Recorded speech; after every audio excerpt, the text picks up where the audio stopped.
Alam mo ba kung ano ang tamang paggamit ng busina sa kalsada? Hi class, it's me again, Sir Da. Welcome to my informative vlog. Pag-usapan natin ang tamang etiquette sa paggamit ng busina. Nakakagulat, nakakairita, di ba? Kapag ang busina hindi ginamit ng tama sa kalsada, ito palagi ang nararanasan natin. Tandaan na ang busina ay ginagamit para sa ating kaligtasan, hindi yung labasan ng galit. Para bang gusto mo nang mawala yung driver sa kalsada na gumagamit ng hindi naman tama. Ano-ano ba ang mga dapat nating gawin para magamit ng tama ang ating busina? May tatlong pangunahing sitwasyon lang kung kailan dapat bumusina. Una, babala sa panganib. Kung may sasakyan na biglang papasok sa lane mo at hindi ka nakikita, magbigay ng maikling busina para umiwas sa banggaan. Pangalawa, sa mga blind curve o likuan na walang vision, isang mahabang busina para malaman ng kasalubong mo na may paparating na sasakyan. Pangatlo, paalala sa pedestrian. Kung may mga tumatawid at hindi ka nakikita dahil nakatingin sa cellphone, bigyan sila ng maayos na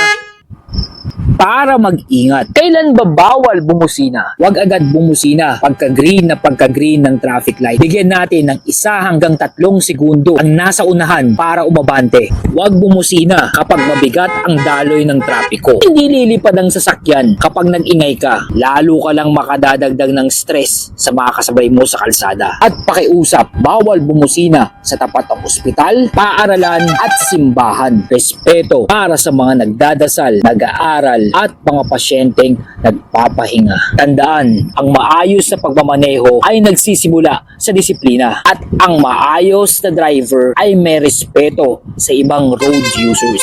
Ako nga pala si Sir Da. Always remember, road safety matters. Educate at tolerate. Huwag po sana natin kakalimutan na mag-follow, mag-like at share sa aking mga social media accounts. Ano pang hinihintay mo? Ipagkalat mo